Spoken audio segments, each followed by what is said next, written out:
Welcome to another episode of RELICS Radio. This is a family-friendly show, so the entire family can join us as we talk metal detecting, relic, and treasure hunting. You can also call into the show at 270-495-0315 or join in the chat and post any comments or questions you might have. RELICS Radio is also now syndicated on the Cutting Edge Radio Network and is broadcast around the world. You're listening to RELICS Radio of Southern Kentucky and Middle Tennessee.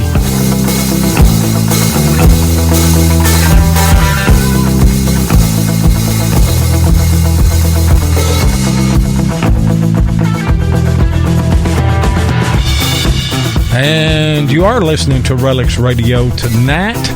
It is Thursday, October the 24th, and we're glad to have all of our regular listeners here on the Spreaker app. Also want to welcome all of our syndicated listeners on the Cutting Edge Radio Network.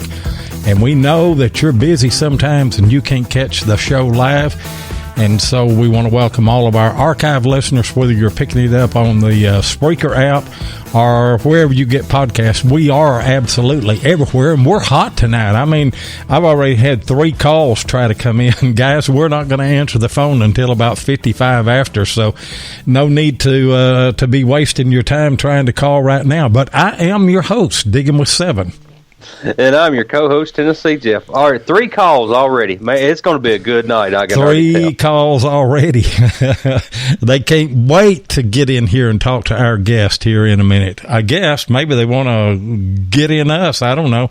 But anyway, I'm glad it's Thursday. Can't wait till Thursday comes along. Oh yeah, we've got to have something to look forward to every week, and then of course tomorrow hopefully we'll get out and go do a little bit of metal detecting. And then man, I hope it don't rain. I keep looking at the at first it was saying 4:00 tomorrow afternoon was when the rain was coming in, and then I've looked at some of the others, and I don't know. It's just kind of back and forth, so I don't know. Hopefully, though, we can get it in. Looking forward to it. I'm still waiting on my babysitter to call back and see if she can watch him tomorrow. So that's the deal right there. So yeah. Hopefully she'll call me back after the show. Yeah. So. And Barb says, thank the Lord that it's Friday tomorrow night. And then Charles Dessler says, we want you, Loy. That's why everybody's calling, I guess. I don't know. But I tell you what, I thoroughly enjoyed our hunt last week, last Saturday. We hit a couple of sites there and got some surprises, didn't we, Jeff? We sure did. And then, of course, everybody's seen that shield on the video, and, man, that was a great shield. And I had a buddy of mine, Don Cage, he called today and wanted to congratulate you on the find. And, I mean, it's a really cool shield. And, of course, found the few Tomback buttons and stuff like that, but yeah, we had a good time. Oh, you whipped my butt on that second one. There's no doubt about it. I didn't find any filmable thing on the second site. And Debbie, if you're listening, well, you know why I found everything, don't you? No, tell me. Well, I better not. No. Okay. I won't put you on the spot or anything.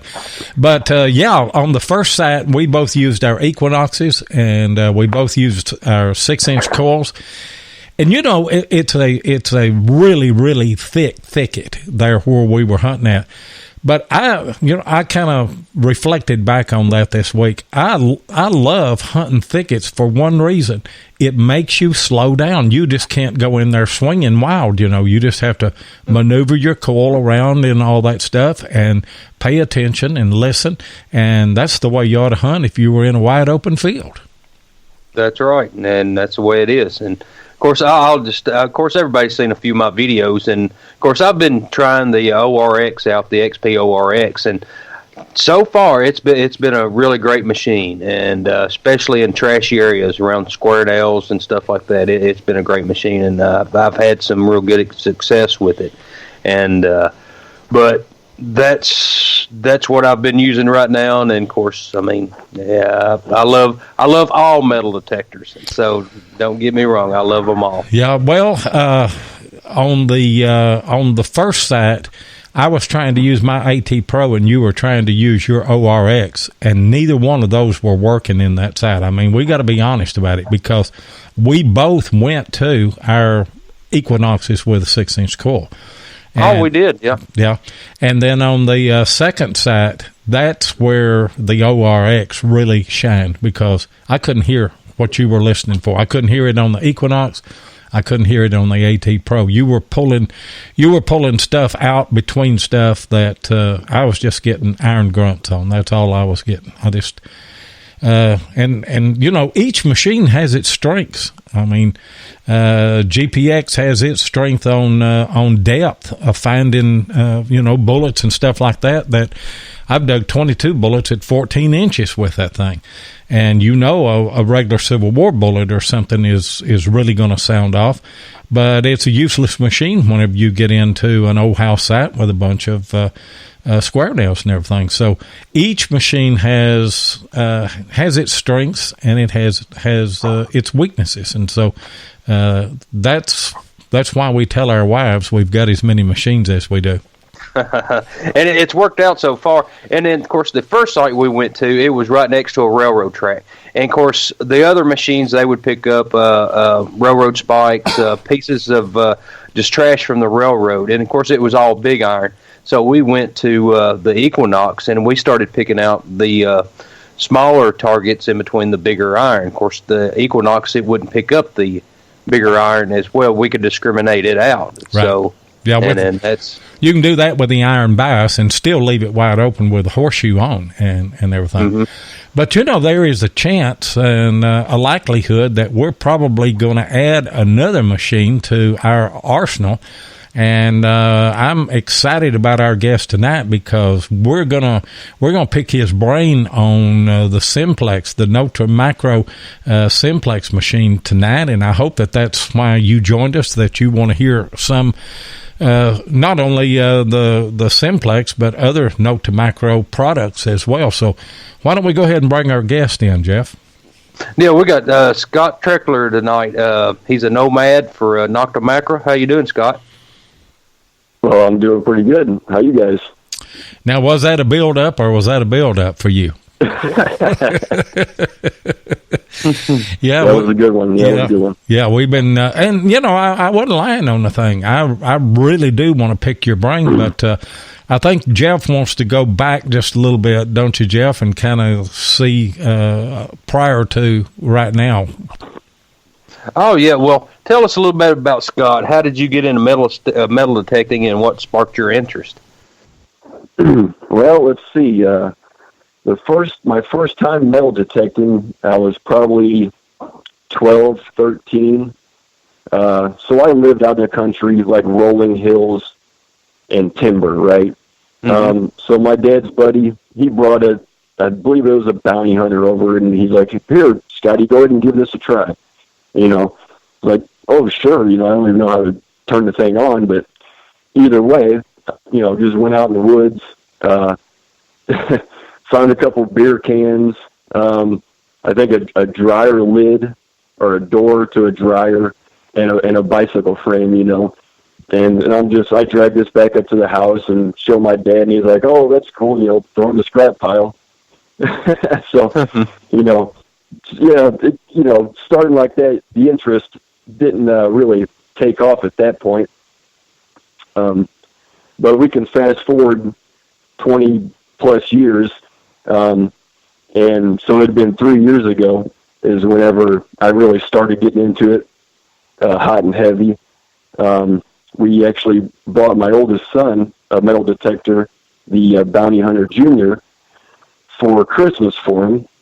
And we didn't even open it. Actually left it under the bed and was still wrapped. So when his birthday come around that June, that's in the summer, we gave it to him then.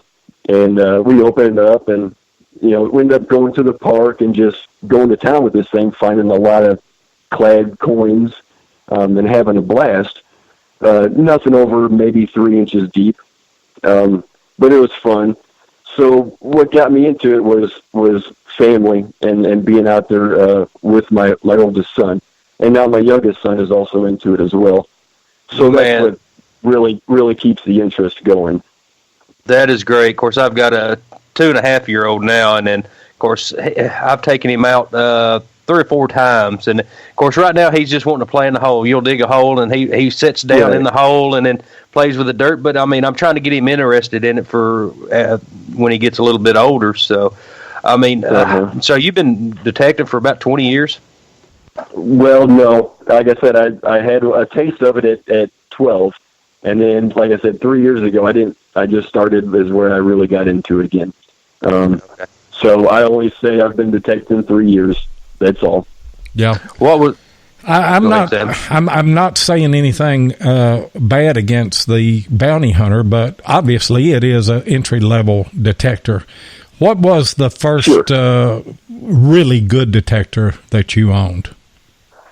So it would, after going to the park with my son as bounty hunter junior, I said, okay, well, I need to step it up a little bit and try to invest a few $100s in the machine. And that was the 250 range, and it ended up being a Tesoro Silver UMAX was my first machine. And it was a fantastic starter machine for sure. Yeah. And I definitely enjoyed the easy turn on the go of that detector, and it was lightweight. It did me very well. Within the first week, I found my first silver coin, which was a Rosie, and then the following week, I found a barber dime and an Indian hit penny at my neighbor's house. So it got me hooked pretty quick. Yeah, it sounds like it. That would hook anybody pretty quick. Yeah, yes. It sure would. And you can be hunting all day long and find something good. I mean, you're just dead tired, and you're just thinking, oh, it's time to quit, And then you can pull something good out of the ground, and all of a sudden you've just got a burst of energy, and everything is. Yeah. I've never used a Tesoro at all. I've hunted with a few people that had them, but they were pretty good machines, aren't they? Yeah, I enjoyed mine. I actually enjoyed it enough to where I bought a Vaquero after that, because I got in some mineralized ground with the UMAX, and it couldn't handle it, so I had to get the ground balance on a machine. So I used the Vaquero for about 2 years. Yeah. Man, do you still have them machines? I have the UMAX still. I do. I think it is on the back burner. I will not be using it, but I will definitely keep it around. Yeah. Yeah, no doubt about that, because, and we'll get into it probably in the second segment whenever we get there, but you're with Nokta Makro now, and what was first machine that you began using with Nokta Makro? It would be the Amphibio. I bought that in February, and there was no looking back once I had that that detector in my hands, for sure. I really realized what Nokta Makro was about. Well, what did you think about it at first when you first turned it on? Oh, wow, it was telling me a lot of information. Going from that to Tesoro to that, I had to simplify it because, like I said, it tells you everything. Sometimes too much for a guy, like I said, coming from a more basic machine. So, like I said, I would just go to 3-tone. So that's the most quiet mode. And then I would raise the gain to 90 most of the time. And like I said, it was fast recovery, great in parks and current home sites that I hunt most of the time in. Mm-hmm. So the Amphibio's been out a little while now. I know everybody's. How would you compare the Amphibio and the new Simplex metal detectors? Right. So I mean, the Simplex is a lighter machine, and and then you'll have a more of a turn on and go. Just go to your search mode with the simplex. You can you ground balance and just start going. So it's a little easier, obviously, a little lighter. That's the main difference. Like I said, if you get in trouble, you may want to go back to the Amphibio and really adjust to a site that is giving you trouble, maybe more mineralized. But I haven't noticed anything at all with the simplex as far as having trouble in any mineralized ground. Yep. We're going to talk more about the simplex in just a moment, but we need to take a commercial break. Hey, Seven, we're looking good in our new RELICS RADIO t-shirts. Yeah, Ken and Mark Guthrie of Detectives.com done brung them to us. Yep. And they makes other shirts, too. Yeah, boy. Detectives.com can handle tees for your club, hunt, or any other promotion folks may have. They even got the Wide Pride shirts. Yeah, them boys does the manatee crawl. Yeah, scooting on their bellies. That's what I said. The manatee crawl. Looks like slugs eating jelly. So whether you hunt horizontal or vertical, tell the folks where they need to go, TJ. www.detectives.com.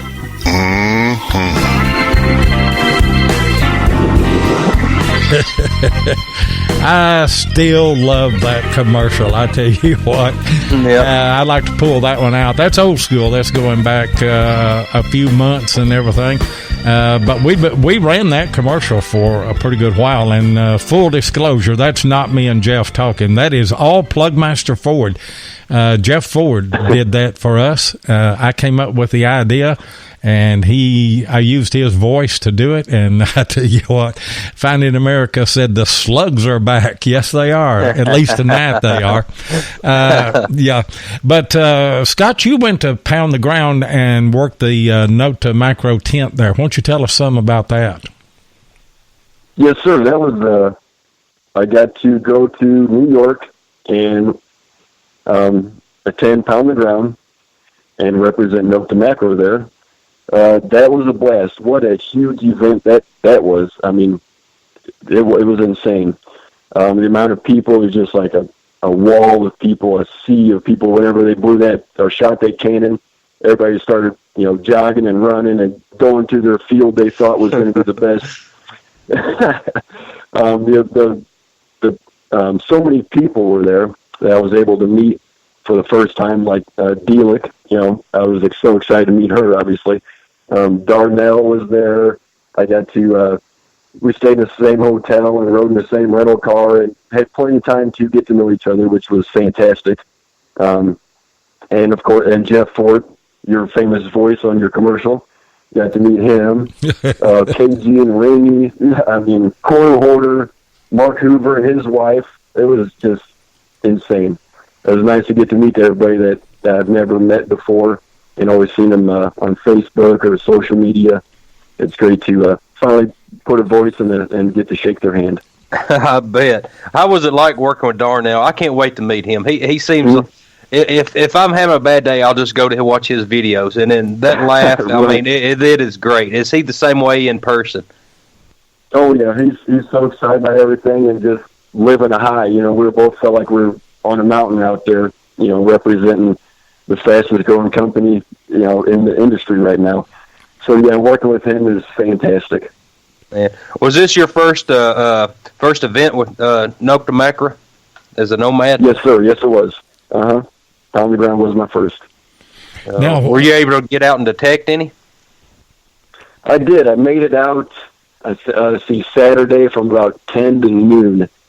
I went to a field where I thought was going to be all right. I ended up finding a spoon and a modern bullet. The spoon was from the late 1800s. It was a Rogers and Brothers gold wash spoon. You can still kind of see the gold washed in there. That was my most notable find. Yeah. And you worked the tent there where people could come in with and test out the simplex, didn't you? Yes, sir. Yeah, that was a blast. We had about 30 targets buried at about the limit where the simplex could hit it. And we don't want to bury these targets where the simplex would hit it very well and then other machines could do it. We wanted to make it tough, even on the simplex, so other machines had to really be on top of their game. So these targets, we had like a 9.5-inch buffalo nickel, 7-inch trime, a 15-inch crotobell, a gold ring, I think was at 8 inches. I think, 14.5-inch large cent. So the simplex was able to hit all these targets in the ground. A lot of machines, we'd let people run their machines through the test bed, and then we'd give them the simplex. We'd set it up for them, which was only a couple buttons, and let them go on through there. And overall, it was just insane because everybody was just, like one of the simplexes is really hammering all these targets, and my machine, missed a handful of them, or I couldn't hit any of them, or this one target I couldn't hit. Yeah. But the simplex did. Well, so it was nice to see it. Yeah, we've had there's been a whole lot of interest in the simplex since we've talked about it, had Delic on the show. And then, we've talked about it quite a bit. We've put a lot of information. I did kind of a review of the simplex on my YouTube channel, but all it did was just give the specifications and kind of in general talked about the machine. And what everybody was wondering about was, is this machine going to have any depth? And you've obviously answered that with the garden there at Pound the Ground, right? Oh yes, and so we had a target that was a walking $half at 13 inches.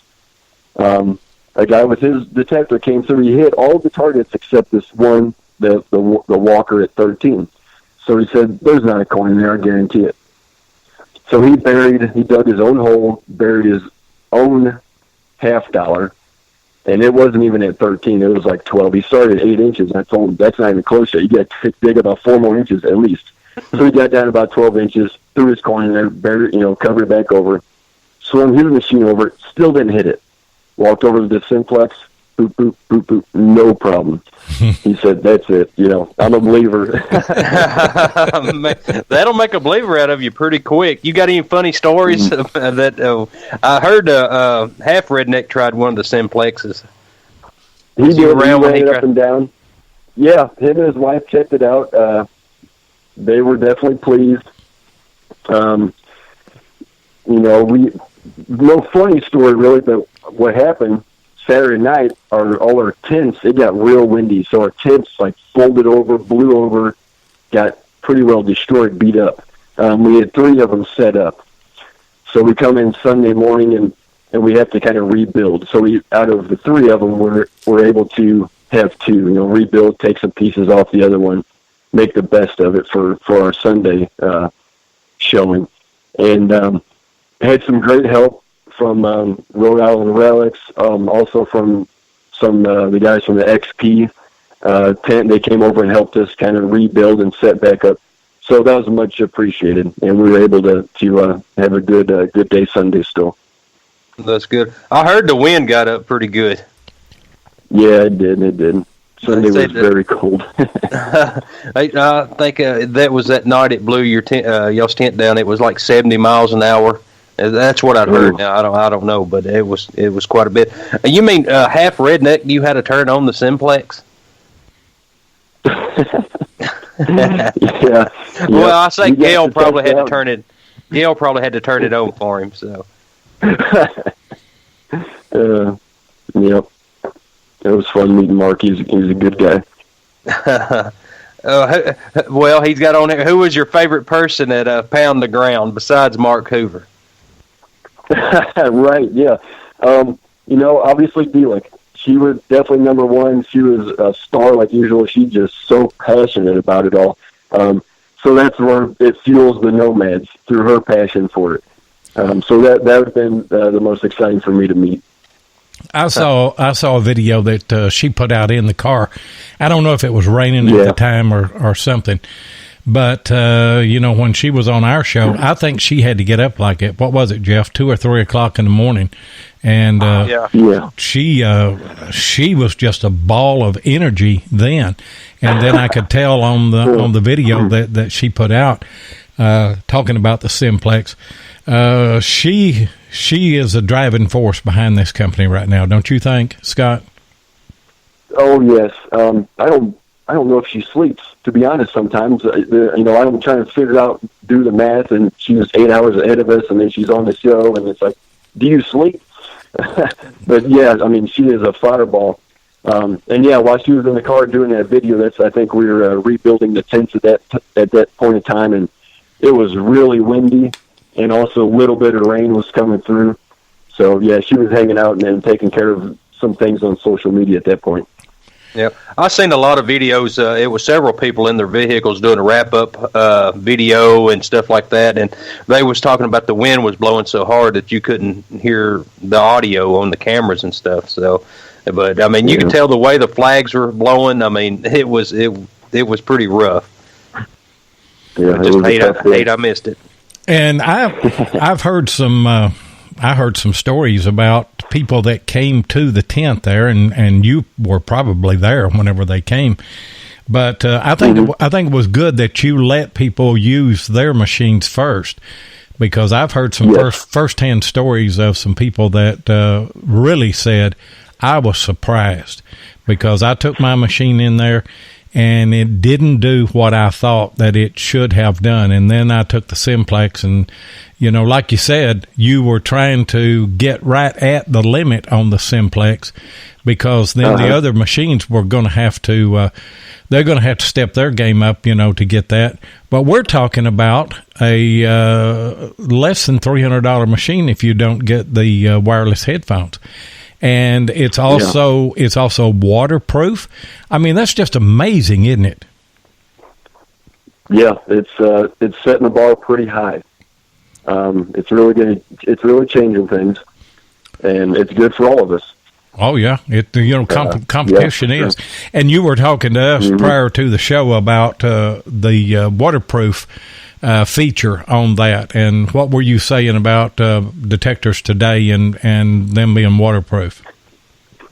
Well, I think that's just an option that has to be with every detector nowadays. Everybody hunts in the rain, everybody splashes around the water at minimum, so it has to be waterproof. And I think 10 foot is probably about your minimum, which you would want,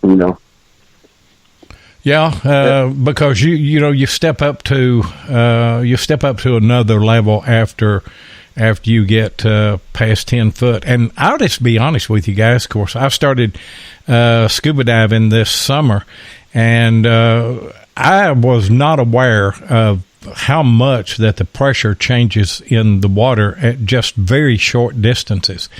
And so, I understand now how much that it takes for a detector to be waterproof, to have the seals that are going to stand up to the water pressure, that you get at depth there. Right.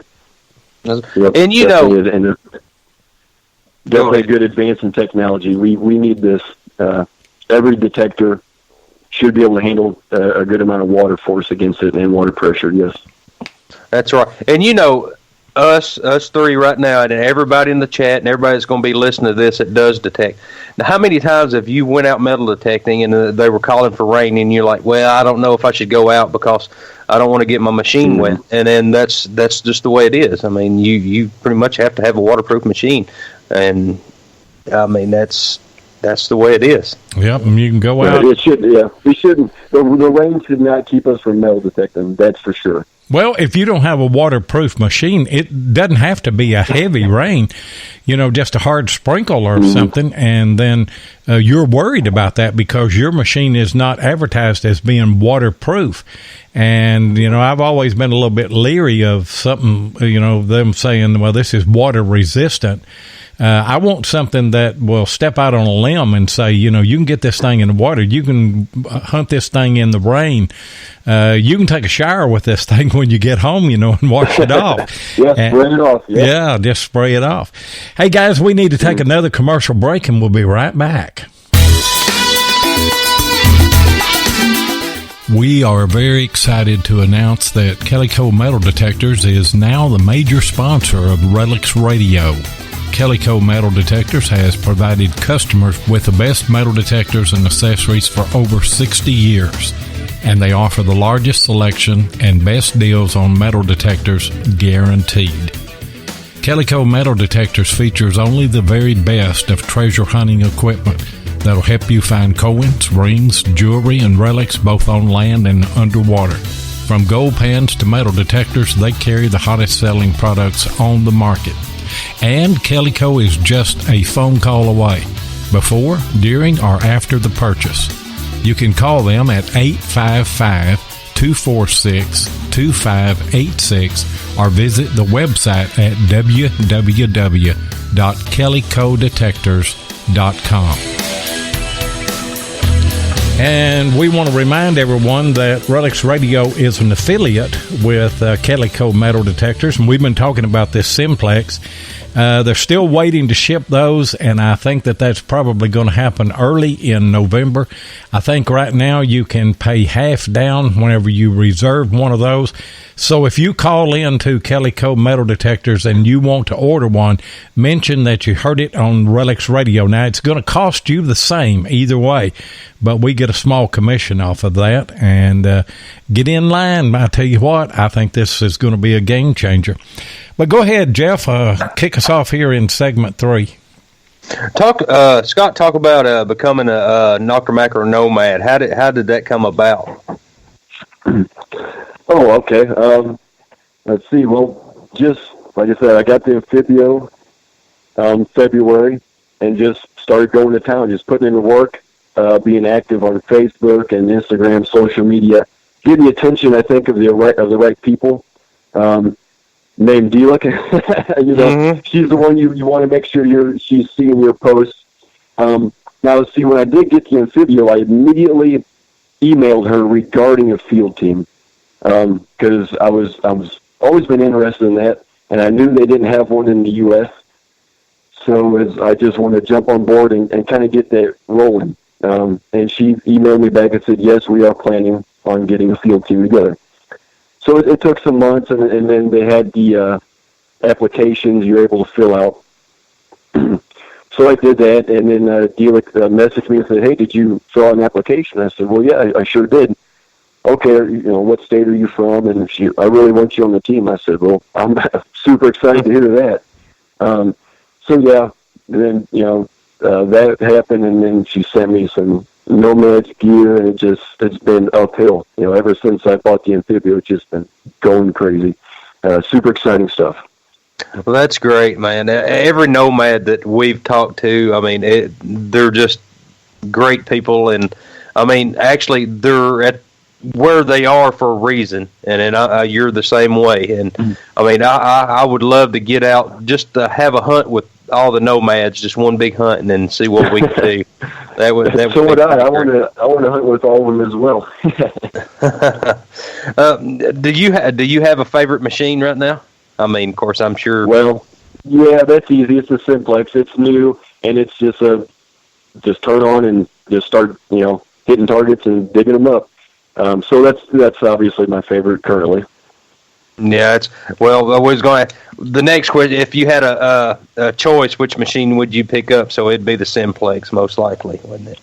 Yes. Yep. I'm gonna keep swinging that for a while. I want to get a lot of time in. I probably got 15 hours, maybe a little more. That's not counting, pound the ground or any other events I've been to. That's just in the field. So I'm gonna keep swinging that one for now. And I've been told, and I believe that it's the truth, that you really don't know a machine until you've got about 100 hours on it. And yes, true. Then you begin to. I know with my GPX or anything that I'm swinging, I kind of have a contest with myself. And I think it helps you learn your machine when you hear a signal to start guessing, what is this signal, and I think it's a nickel, I think it's a bullet, or be more generic than that, I think it's lead, I think it's brass, I think it's silver, right. I think it's copper. And eventually you will challenge yourself and continue to listen to those signals a lot harder. And then you're trying to process. But the final and the best discriminator that any metal detector has is to go ahead and take the shovel and dig the thing out and see what it is. I will dig anything that has a repeatable signal, even though I say this is probably going to be iron. I dug an iron spoon bowl today, and this last Saturday, I know that Jeff was probably he probably knew that this was going to be a iron target, 2 of them. He dug 2 iron skeleton keys, and I know that those weren't just super dandy, signals. But that's the only way you're really going to learn your machine is to use it and challenge yourself to figure out what you think it is, but then go ahead and dig it.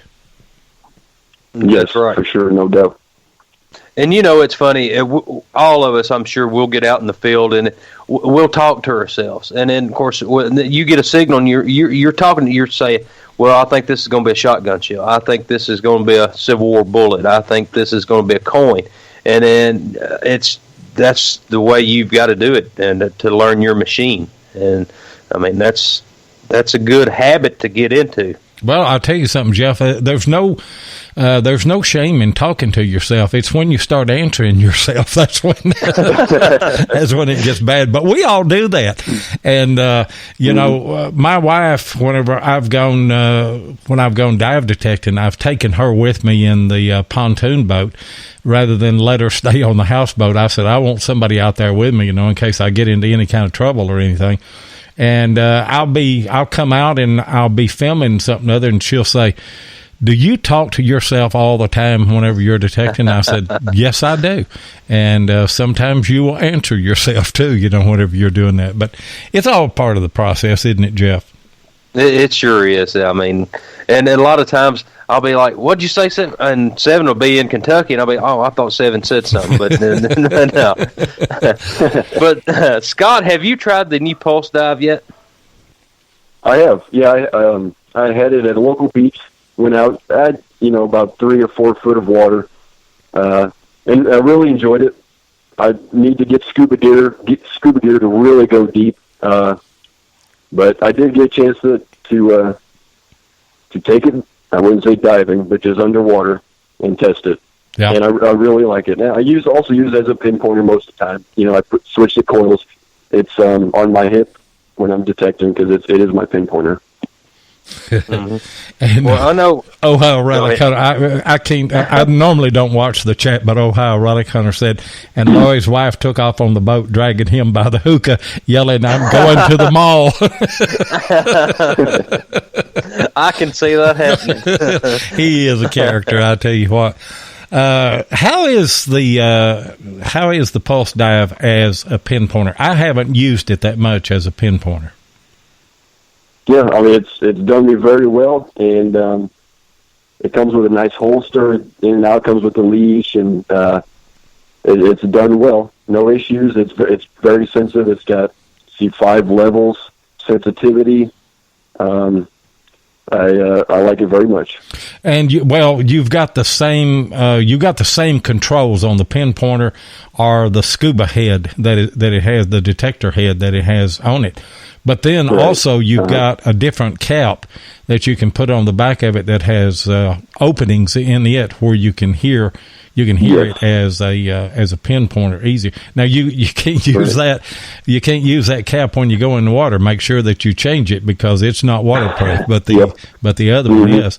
And it's good down to 200 feet, and I'm not going that far. But it is good to know that, 15, 20 foot or shallower is probably the bulk of what I'm going to do. And so I'm very comfortable with it. And I wasn't getting really good reports on the pulse dive whenever I was looking at those type of handheld detectors. But I got this one, and I was immediately impressed with it. Now, as I told you before the show, it, as with any detector, if you've got a lot of silt and if you've got a lot of stuff on the bottom, of course, you'll fan all that stuff out. And if you've got a pretty good target, sometimes you'll be able to see that target. But like any detector, a pinpointer, you may have to have an additional pinpointer that you take down with you. But if you were using any detector down there, you're still going to have a pinpointer to do what it says, pinpoint the target, right? Yep. Mm-hmm. That's right. And then, of course, you were talking about 200 feet. Well, if I go 200 feet, it's going to be on accident. And then most likely you're not going to see me again. So, I mean, that's pretty deep. But how often do you get out detecting, Scott? Definitely once a week, sometimes a couple times a week. Most of my hunts will be short. I'll get out after work for an hour, sometimes maybe 2 hours, and I'll try to get a weekend hunt in for a few hours. So maybe twice a week. Man, well, that's pretty good. We try to get out more than that, but I mean it doesn't always happen. Tell everybody that's listening some of your favorite recoveries. My favorite recoveries are local. I love local history. You get your tokens that are from saloons or churches or your local grocery stores that used to stand on the corner. Bicycle licenses, things like that from your town you're in that you're detecting, the local history. That's my favorite stuff. Our area was big in coal mining, so I find coal miners' medals, the tags that they would hang up before they go down into the mine. I find a lot of those.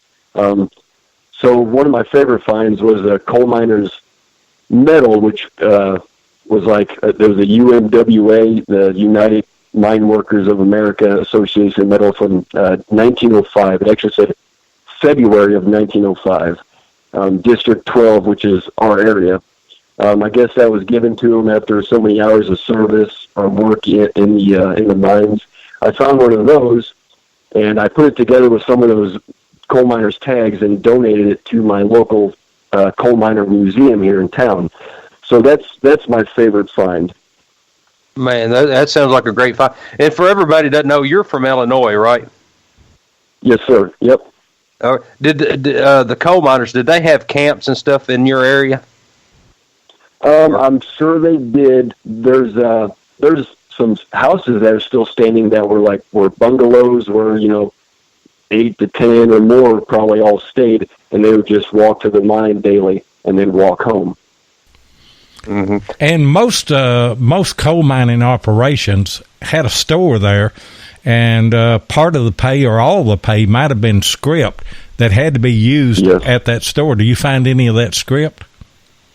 I have found fuel and different tokens from that era. So possibly they were paid with that.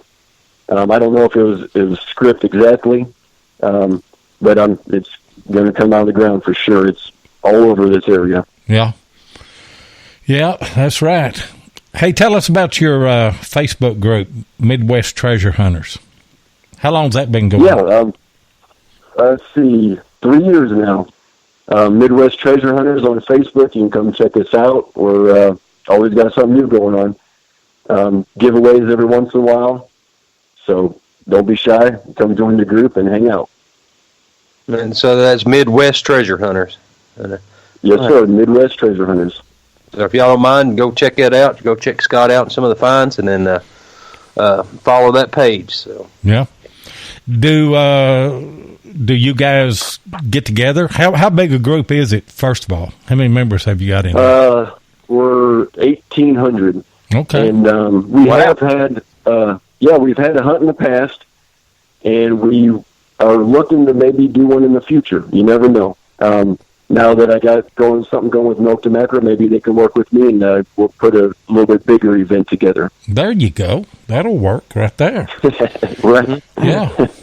Jeff, of course, we're almost at 1,100 in our group, and we haven't had our RELICS Radio group up that long.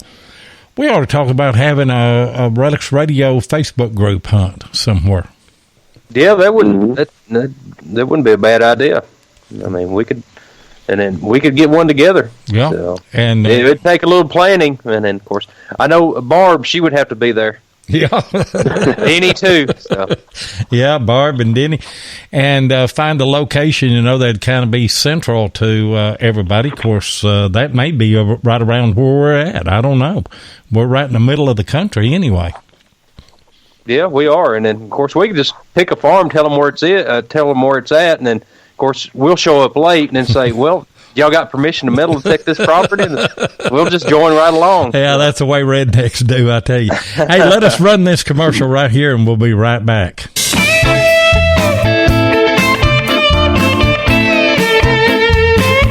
If you want to keep up with what's going on in the metal detecting world, then you need to be a subscriber to American Digger magazine. Butch and Anita Holcomb are the publishers of the magazine and have won awards for 3 straight years for being the best digger magazine on the market. American Digger magazine is available in both print and digital formats, so no matter where you live in the world, you can enjoy the latest happenings in the hobby. You can get in touch with American Digger magazine by going to americandigger.com or give them a call at 770-362-8671. And be sure and tell them that you heard it on RELICS Radio. And it is settled. Bill Hayes said the group hunt for the RELICS Radio Facebook group needs to be in 5 Mile Holler, and also that we need Engines for Barb GoFundMe page too to kick that thing off.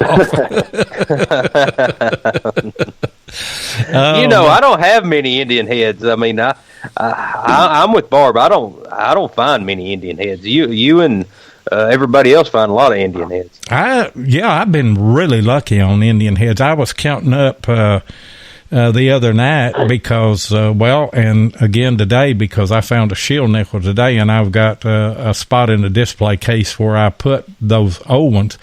And I would say over the last year, maybe year and a half, I've got like 20, 24, 25 Indian heads, something like that, And they just pop up every now and then, and I always love finding them. I don't have too many of the fatties, but I do have the first year, which is 1859, and I've got the last year, which is 1909, and I've got those two together in a little case where it shows the very first one and also the very last one. Hey, Scott, tell us about some of your other interests that you have other than metal detecting. Oh, well, let's see. I go in and out of hobbies a lot. So I've been into riding dirt bikes for many years. Still have them. Haven't done it, much recently. Deer hunting was another one. Deer hunted since I was about 9 years old until just a couple of the past years recently. I haven't done it as much often. But another thing I do, I coach soccer. I coach both my boys in their rec leagues, indoor leagues. So coaching soccer is something I do quite a bit. Also, my career is I'm a slate roofer. So a union slate roofer, I do work on a lot of older homes, churches, universities. It's a bit of an art form. You got a special hammer to use to cut the slate, poke the holes. The slate comes in a variety of different colors. So that's something I'm passionate about, and that helps in the metal detecting world because if I'm putting their roof on, a lot of times I can get permission to detect their property. Man, that would be great, wouldn't it, Seven? We need to start doing. Well, you need to do the roofing, and then I'll just get the metal detecting permission. You've kind of got an inroad right there because you're not going to have a slate roof on a modern home or modern business or something. Any of those things that you work on are going to be old structures, aren't they? Yes, a lot of the times they are. Most of the time. Now, are you able to work all 12 months of the year, or does winter kind of shut your business down? I stay busy all year round. Oh, really? Well, then it doesn't get as cold there as I was thinking then, maybe. Well, no, and we don't get as much snow as we used to seemingly now. Getting snow and getting ice can really affect me. I mean, the most I've missed during the winter has maybe been a couple weeks. If we had like an ice storm and then a snow over it, that can make it very unsafe. Yeah, I'd say so. Especially on slate. Yeah, let me give you a piece of redneck advice right here. If there's ice on the roof, don't get up there trying to work on it. If you do, have a trampoline down at the bottom. Right. Yep. And then make sure you have it in the right spot. Now I've lived and learned. So yeah. But you've got a lot in common with me and Jeff both. I'll let him address deer hunting in just a moment. But one of our grandsons that's currently living with us, he is a senior and he's played soccer all of his life. And I don't know if you noticed on my Facebook page, but he just got back from Union College, and they're trying to recruit him to come to Union College here in Kentucky, just south of London, and play soccer for them. And I think that's probably what he's going to do. So, Oh, very good. Yeah. Congrats to him. That's awesome. That's great. Yeah, it is. And I think he's probably going to do that. But then deer hunting, you've hunted in Illinois, haven't you? Yes, we had, Scott, we had several farms leased in Cass County, Illinois. And, of course, that's in central Illinois. And, of course, we've taken a lot of good deer off them farms. And, of course, it's been a few years since I've been up there hunting, and then I just mainly do it around the house. So, But you're in Indiana, ain't you, Scott? No, Illinois. Oh. I'm in Illinois. About 45 minutes north of St. Louis. Okay. Yep. Well, I actually have about 42 acres that my dad owns is where I hunt most of the time. And I got a wall of antlers, but nothing really big over the years. Just usually enjoy filling the freezer with deer meat. Mm-hmm, that's pretty much. I'll try to do that. I'll try to fill my freezer up. Then I'll go after my buck or whatever. And then, of course, you got out of state hunters that come up there. And of course, when we go to Illinois, the main thing we're looking for is the bigger bucks. And of course, you guys have some pretty good sized bucks up there. Yeah. Oh yeah. My wife's brother, one of her brothers, he spent most of his life. He's in radio broadcasting as well, but he spent most of his life in Illinois and actually worked for the University of Illinois doing their sports and their games and everything. And he's lived in Mattoon and different places there. Of course, that's kind of in the southern part of Illinois, isn't it? Yes, I believe so. Huh? Yeah. Yeah, I believe it is. And then, but I mean, any part of the state's a good place to hunt, and even Kentucky. I mean, Kentucky has a lot of good deer. Of course, what was it? 2 years ago, the world record was killed in my county here in Tennessee, and it was. We call it it was a city deer. Of course, it was in the city limits, and the guy took it with a muzzleloader, and we were trying to figure out, well, how can he hunt with a firearm in the city limits? And then come to find out that, of course, it was a lot of cropland. It was the city had taken it over, but it was still a lot of cropland, and they had nuisance tags. So he could hunt in the city limits with the nuisance tag, and it was the world record for I think until last year, and I mean it was a real big deer. So. Wow, I didn't know that. Mm-hmm. Hey guys, we're going to open up the phone lines. It is 270-495-0315. Call in if you want to talk to us or talk to Scott, or if you've got a question that we haven't thought about answering. What about your YouTube page, Scott? I do not have a YouTube. Oh, okay. That's something I haven't done yet. I know I'm going to start one. I know Delic would like me to. So it's in the works. It will be probably this winter. I'll start messing around, and I got the video to do it. Maybe do a couple of episodes and kind of get something started. but I haven't ventured to that yet. Well, it's a lot of work, I tell you. And we do have a caller already. We've got Michael Boyles on the line. What's going on tonight, Michael? Just enjoying the show and great conversation in the chat. Oh, yeah. I don't get to watch the chat much. I've got 4 or 5 screens here and boards that I have to watch, but I'm enjoying the conversation that we're having with Scott, and I know that you are too. Oh, yes. How you doing, Scott? Not too bad. How's yourself? Good. Quick question for you. Any word yet on the mini horde?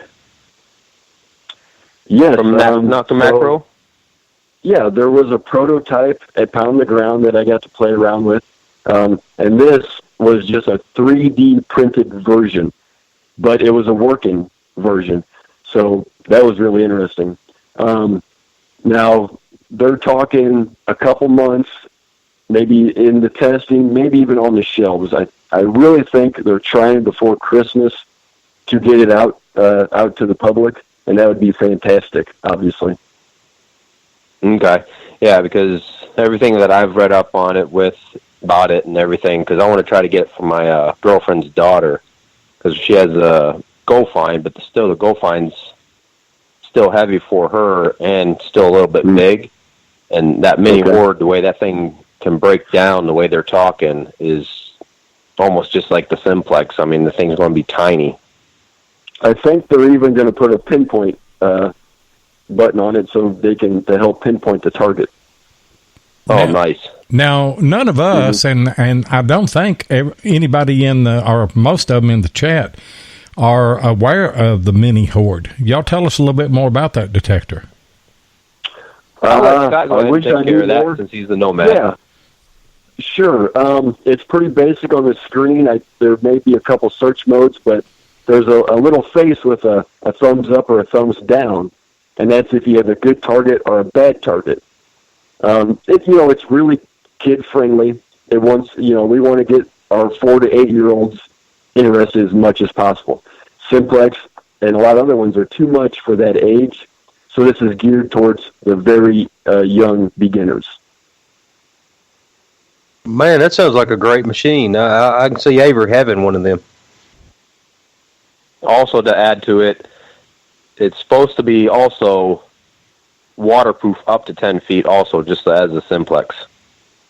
Yeah, that's fantastic. Like I said, every detector should have that ability.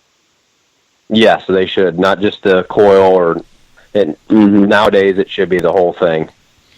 Right. And Barb is asking, what is the price on that detector?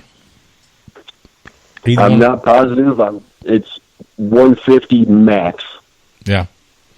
Well, it would be because the Simplex without the wireless headphones is under $300. $259 or something like that. I can't remember exactly what the price is on that, but this is a real entry level detector, isn't it? Mm-hmm. Yeah. Yep. For sure. And Michael, you've obviously done some research on that. What is the weight on that? Do you know? It's just a little bit lighter than the Go Find 60. Okay. It's pushing right around, I think it's like just a little over 2 pounds. Yeah. And you were talking about how it broke down. What is unique about that? Well, just like the Simplex, the whole shaft being able to telescope into itself. Seven, we might already get one of them. It sounds like we might be able to carry that around. I'm going to get me a Simplex Plus before I do that. But right now, we've got another caller coming in, Charles Dessler. Well, I'll let you guys go. Okay. I wasn't running you off. You can hang on there, Michael, if you've got some more questions or anything. But no, that was pretty much it. Just wanted to ask Scott about that because it's like one of the things I've been doing a lot of research on because, like I said, my girlfriend's daughter's, every time I go digging, you going to find a gold ring? Yeah, I'm going to try to find a gold ring. Hey, Michael, we certainly appreciate the call and certainly do appreciate all the support that you give us. Yeah, thank you, Michael. No problem. Okay. Yep, y'all have a good night. Okay. We'll see you. Charles Dessler, the floor is yours. How's everybody doing tonight? Oh, Doing pretty good. It's fall here in Tennessee. It's a good time. Mm-hmm. Oh, it's fall up here in Michigan. It's just beautiful. I spent about 3 or 4 hours on the road today, and I got to see a lot of the colors in the trees, and it's had a great day. But I wanted to call in and talk to Scott. I had a question for him. Sure. Looking for a water machine, and I was kind of jacked up on the Amphibio, and then all the chatter and now the field reports coming in on the Simplex. That's really got my attention for sure. But I'm just wondering, what maybe you would recommend as a dedicated water machine, and maybe the comparison between the Amphibio and the Simplex there. Well, if you're going deeper than 10 foot, you're going to need the Amphibio. That's for sure. I'm not sure how deep you're going. Probably just standard, just wading, diving, neck deep or whatever like that. Okay. Most of what I plan on. Either one will do you well. The Simplex is a little bit lighter. They have the same 11-inch double D coil. So either one is going to suit you well. That's for sure. I've heard good things about the Simplex on the beach. I'm not sure if you're going to do beach and water, but either one's going to suit you pretty good. Yeah, I'm up here in Michigan, so okay. Everything I would do would be fresh water, and as soon as I say that, I'll get to go back to Florida again, and Mark will probably take me over to the beach there. We'll have to work that thing over, but that'd be all right. We'll figure it out when that happens. But now I know the Amphibio, Charles, will work in that mineralized soil, but Scott, how about the Simplex Plus? Is it going to be able to work in that mineralized soil of the beach? I've heard great things about it so far. I haven't got to do it myself. I did take the Amphibio to Maine, and I adjusted and had no problems with it. I haven't done that with the Simplex yet. Hopefully soon, but I've seen good things about that. Yeah, and the black sand and the mineralized beaches. Yep. And Charles, I'm looking at the Simplex as a water machine myself. And everything that I've heard about it, of course, anytime a new machine comes out, you get all kinds of chatter. But I've done a lot of research on this, and I've used the pulse dive from Nokta Makro, and I am thoroughly impressed with it. But I'd like to have a handheld full machine that I could just dedicate to the water as well. And I'm seriously looking at this machine. Yeah, I'm looking at it pretty serious too. And hey, Loy, I'm glad you brought up the pulse dive. What do you make of that machine there? My friend of mine's got a hookah, and him and I are planning on doing some stuff next year with that. And I just that little handheld detector, that pulse dive just really intrigues me, and I wonder how good that's gonna be for something like that. Great for diving. Now, like the coil, the round coil it comes with, you're talking a 4-inch depth on a core it'll hit for sure. So that's pretty good in the water. I had a lot of people asking about it at the Ohio hunt I went to the other weekend, asking about it, wanting to take it out, try it out, and so it's really still got an interest. So I definitely suggest it. We know that it goes under 200 foot. I've had it in about 4 foot of water. I don't have the dive gear to take it that deep. I use it as a pinpointer, and it's fantastic in that aspect. And yeah. Charles, I think that you've watched most of my water videos this summer, and you'll see that I've used the pulse dive quite a bit. I am really impressed with it. Now, one caveat on that is that it has a detector head on it. And so even though you can kind of pinpoint, kind of like we do with a GPX, because it really doesn't have a pinpoint function, but crossing back and forth and listening for the signal, you can kind of pinpoint with it. But if you've got a lot of debris and silt and things, or if you're working in a crevice or something like that, you're probably going to have to have an extra pinpointer along. But you'd have to do that with any kind of detector. But you can tether this thing to you. It comes with a lead on it that has a couple of clips, and while you're in the water, and you're detecting, you can just throw that thing over your shoulder or to the side and pull your pinpointer out if you need it. And I'm thoroughly impressed with it. I mean, thoroughly impressed. And you've done good with it, Seven. You've done no more than you've been diving. You've done pretty good with it. And of course, Scott, we've had a couple of questions in the chat. It says, well, the Simplex, has anybody used it in the red soil, like Culpeper in Virginia? And do they have any smaller coils for the Simplex? From Shannon Copeland in Swansea is asking a question. I'm not sure about the red soil. Now, we are working on some coils for it, though. I can definitely answer that question. Possibly a couple smaller coils and maybe a larger coil. And those we will test them first before we, give it the go-ahead.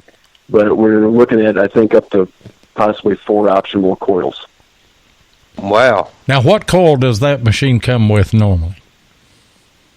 It's the 11-inch double D.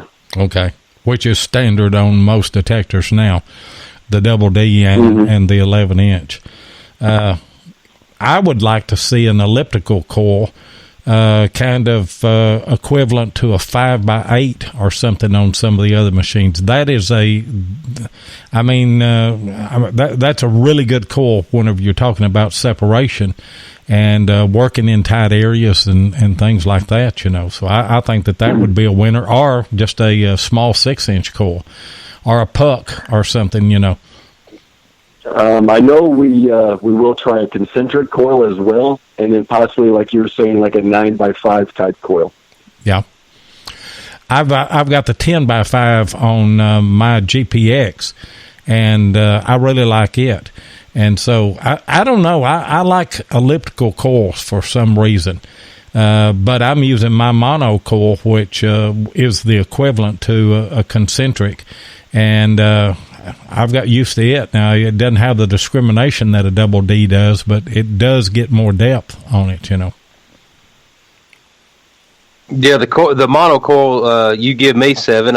I used it for the first time a couple of weeks ago, and I was like, man, what's wrong with this thing? Of course, I was picking up everything, and like you said, deep, and I was digging holes, and then finally I looked down and it had mono on the top of it. Yeah, and I've got that 12x15 mono, just like the one that I gave you, because when I got that, I got 2 of them. And it is a good coil as well. Scott, we haven't talked about it, but do you have any insight on when these people that have pre-ordered the Simplex, when are those going to be at the door of these people that have ordered? So we got some shipments coming to the U.S. and Canada Saturday and Monday. That's what I had heard, but I didn't know that was... Yes. So that will be about the 1st of November then, what they promised. There you go. Yeah. Yep. And with any new metal detector that comes out, guys, there is always a lag. We seen that whenever the Equinox came out, and obviously... all of the dealers are not going to be able to get all of the machines that they want at one time.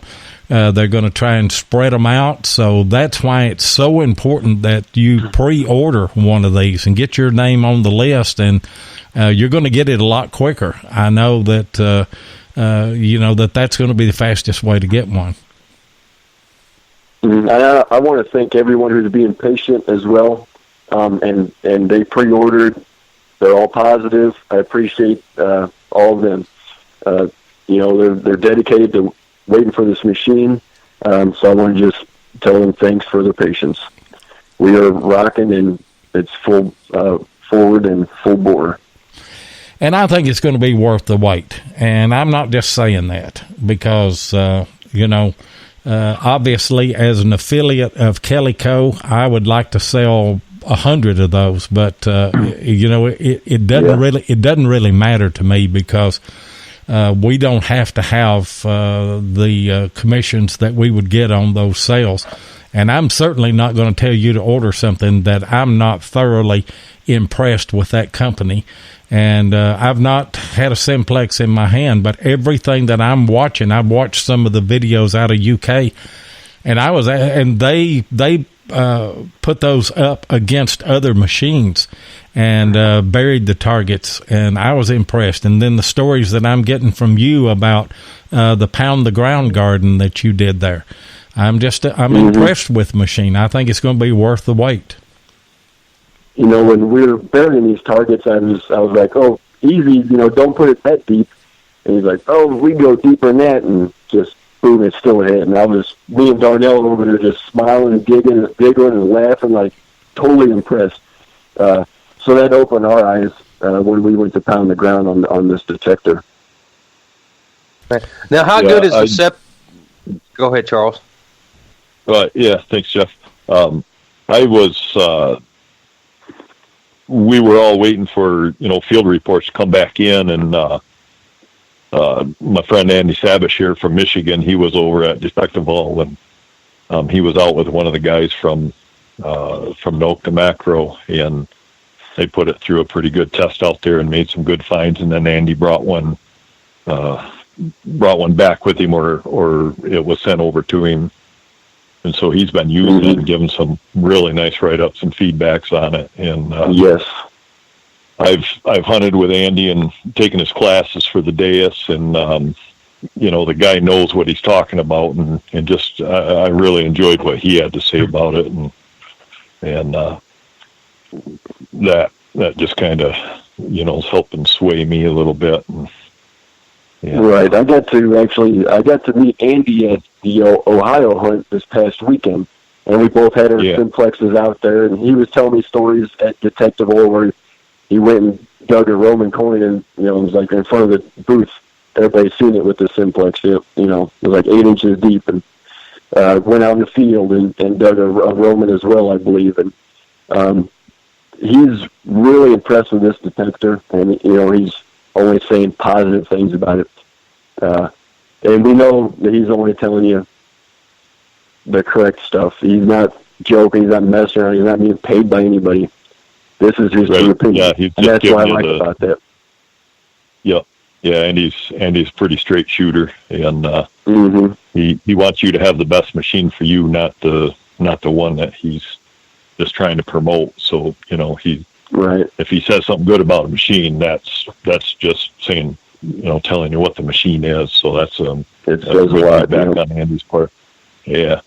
So hey, I'll get off here and let somebody else call in. You guys, great show as always, and we'll catch y'all later. All right, thanks for the call, Charles. Hey, appreciate it. Bye-bye. Appreciate it, Charles. Good call, good questions, and everything there. We've got time for one more call. If somebody wants to call in, it is 270-495-0315, and Jeff had just put it in the chat.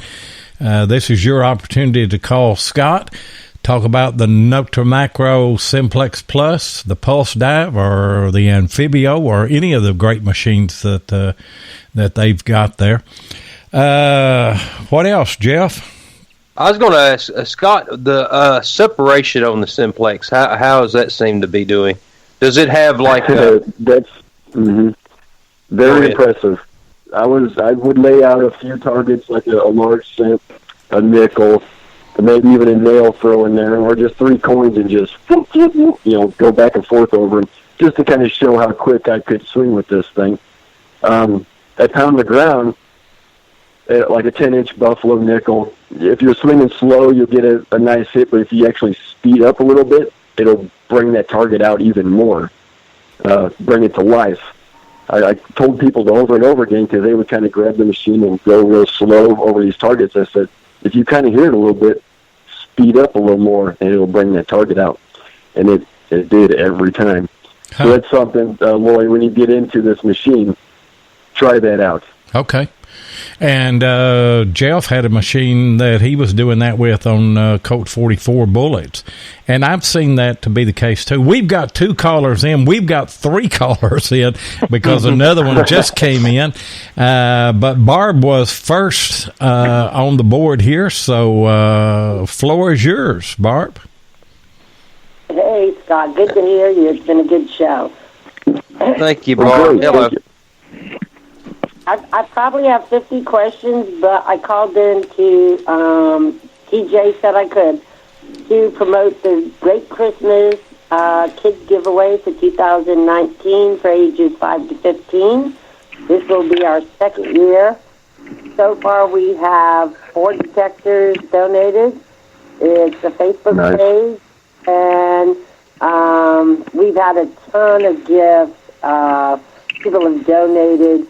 Gail was at Pound the Ground and had just about everybody signed 2 pillowcases, one for a girl, one for a boy, that have gone over. So if you don't belong to the page and you have kids between 5 and 15, they don't have to be on Facebook. You can join and play for them. There are some contests they have to be involved in. So it's going to be hopefully as big a deal as last year. That's all I wanted to say. Thanks, guys. Hey, Barb, before you get off, tell everybody what page that you're talking about so they'll know where to go. And if you don't mind, put a link in the chat as well. I sure will. It's called the Great Christmas Metal Detecting Giveaway for kids 5 to 15 years old. It's on Facebook. And I will put a link, and I think we have about 200 people in so far. The contest will start Friday, December 13th, probably whenever I get home, and we'll run to probably about 6, 7 o'clock on Sunday night. And once it gets closer, I do try to give an itinerary of what time we'll be given. You know, I can't sit at my computer 24/7. Right. So I usually say, you know, like on Saturday, the first giveaway will be 9 a.m. We'll have another at 11. And we do have some random giveaways in between for the people that are lurking.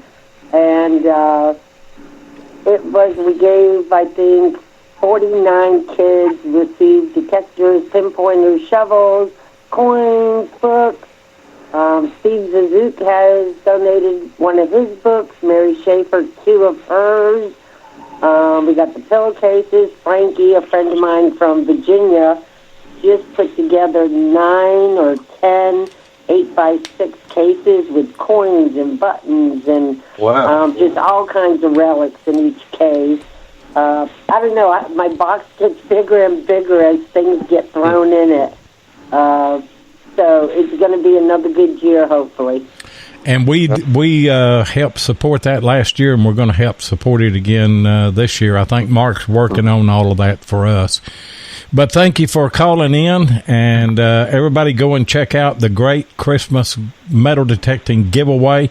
It's on Facebook. You won't have any problems finding it, and somebody's going to put it in the chat here as well, a link to it. But thanks for the call, Barb.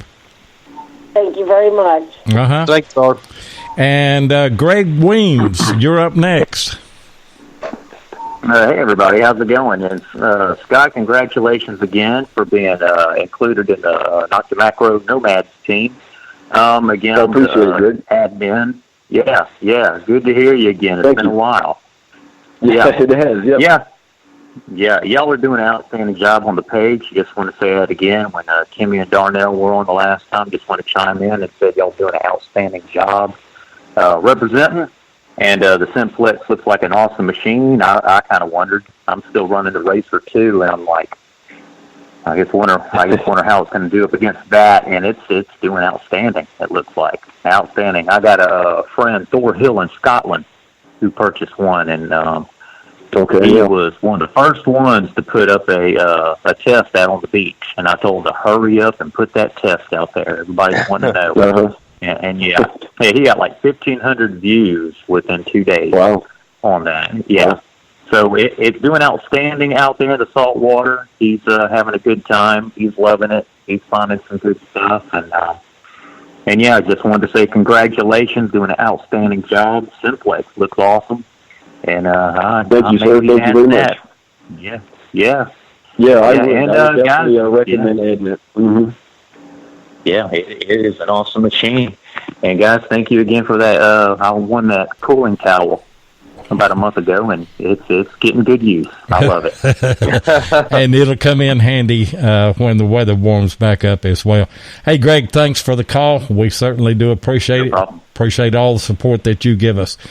We got Denny Morrison on the line. What's going on, Mr. Ring Finder? Last but not least, right, Loy? Yeah, you're the last one. I'm sorry I don't have a question for Scott, but I wanted to post or tell my buddy here in Ohio, Mike Spicer, found a Virginia Cross belt plate today at a home site here in Ohio. One of the rarest belt plates you'll ever find from the Civil War. Found it in Ohio. Wow. Yes, sir. Oh, wow. I mean, you boys just keep hunting down there in Kentucky, in the holler, and in Virginia. That's where I'm going, in Barbany. But he found, and he found several eagle buttons there also. So it was a soldier. The house was the log cabin was tore down in 1900s. It's crazy. But they brought home souvenirs just like we bring home souvenirs. Oh, yeah. I mean, every war that you had, World War I, World War II, even before then, the soldiers would bring home souvenirs. And, yeah. Of course, I'm sure they done it then, too. But that was a great find. Yes, it's an awesome one. So that's about all I got to say. Great show tonight. It's great listening to Scott, and I wish him the best. Okay. Appreciate it. Thank you. Thanks a lot, Denny. Good night, you guys. All right. Thanks a lot, Denny, for the call. And that's going to just about wrap it up for us tonight. Scott, I'm going to let you have the floor and anything that you want to say now in closing, and then we'll hand it over to Jeff. Okay. I sure do appreciate you guys having me on the show. It was a blast. Everyone calling in, asking questions. Be sure to come by and check out Midwest Treasure Hunters on Facebook. You can find me on Instagram at Treasure Cowboy. And everyone, make sure you buy your Simplex. Yeah. And when you call in to Calico, be sure to mention that you heard it on RELICS Radio, and then call Delic and tell her that you bought one through our affiliation with them. We want to ring all the bells that we can, don't we, Jeff?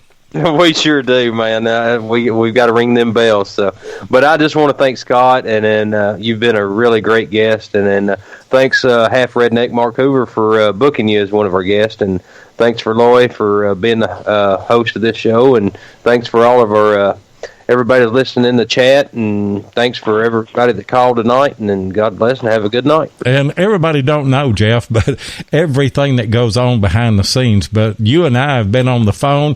We've been sharing screens on Skype and trying to work with microphones and everything else just to try and get a show out where you guys can listen to 2.5 rednecks with a metal detector. And then you broke up just then. Oh, did I?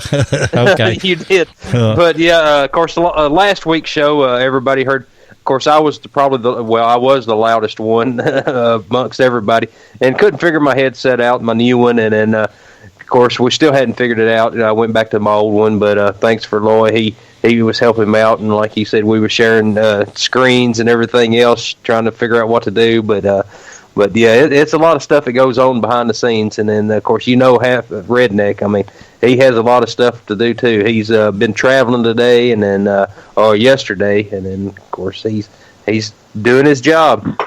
I tell you what, any success that this show has had, and by the way, Jeff, we've got one more show in season 2, which will be next week, and that will be Halloween. I don't know what we're going to do. We don't have a guest booked right now. Don't know what we're going to do. Yeah, there you are. You're back. Okay. Skype is, the show trying to reconnect. Let's just go ahead and close it out. See you guys next week.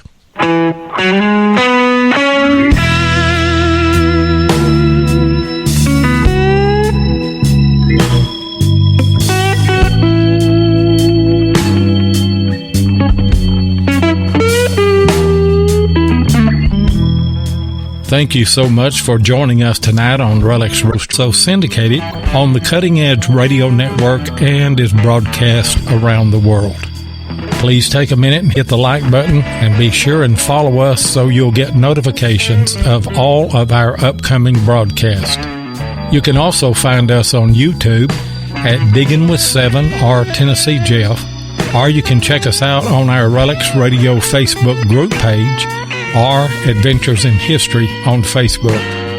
If you'd like to get in touch with us, then send an email to relicsradio@outlook.com. We'd love to hear from you. We hope that you'll join us next Thursday night, and until then, get out there and dig some history.